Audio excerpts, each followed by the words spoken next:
CNN. On Thursday, President Donald Trump called the federal investigation into Russian interference in the 2016 election a hoax.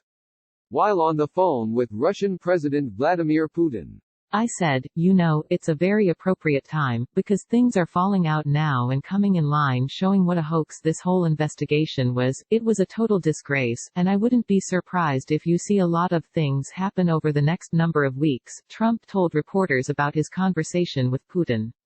This is just one piece of a very dishonest puzzle. The Point, now on YouTube.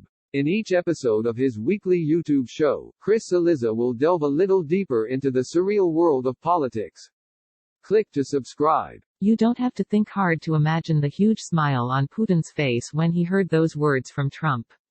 Because what it means is that Trump continues to be unable to decouple the findings that Russia actively sought to interfere in the last presidential election from the idea that admitting that fact somehow robs him of credit for winning.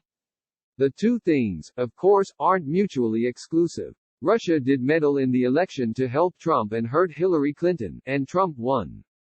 The president's inability to grasp that nuance means that he continues to reject the findings of the intelligence community, Robert Mueller's special counsel investigation and the Republican-led Senate Intelligence Committee, all of which concluded that, yes, Russia ran a broad and deep campaign to interfere in the 2016 election and, yes, it was aimed at helping Trump, who they believed was better for their interests than Clinton.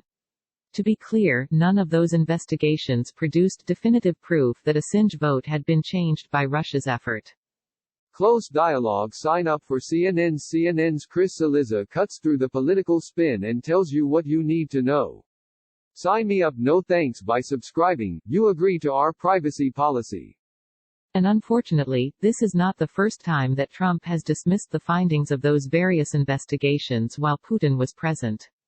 In July 2018, at a summit in Helsinki, Finland, Trump and Putin emerged from a nearly 2-hour private meeting and took questions from the press. Asked directly whether he blamed Russia for election interference, Trump responded, "I hold both countries responsible.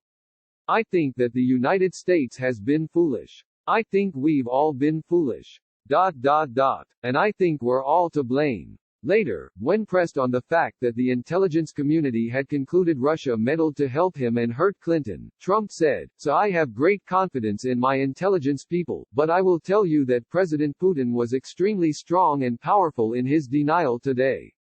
Which was then, and is now, music to Putin's ears. And that's because Trump's blind spot on Russian interference isn't just a backwards-looking issue. It has major ramifications for the coming 2020 election. We assess that foreign actors will view the 2020 U.S. elections as an opportunity to advance their interests, said then Director of National Intelligence Dan Coats back in January 2019. We expect them to refine their capabilities and add new tactics as they learn from each other's experiences and efforts in previous elections. In a written statement submitted to Congress at around the same time, Coats was more specific. Moscow may employ additional influence toolkits, such as spreading disinformation, conducting hack and leak operations, or manipulating data, in a more targeted fashion to influence U.S. policy, actions, and elections, he wrote. It's simple, Russia views its interference in the 2016 election as a major success. And they are planning to take it to the next level in 2020. Virtually everyone in the U.S. government grasps this fact, except the President of the United States. The problem is that his opinion matters a lot more than anyone else's. As in, Trump sets the priorities for his administration. And he also sets what isn't a priority. Consider this reporting from the New York Times in April 2019. In the months before Kirstjen Nielsen was forced to resign, she tried to focus the White House on one of her highest priorities as Homeland Security Secretary, preparing for new and different Russian forms of interference in the 2020 election.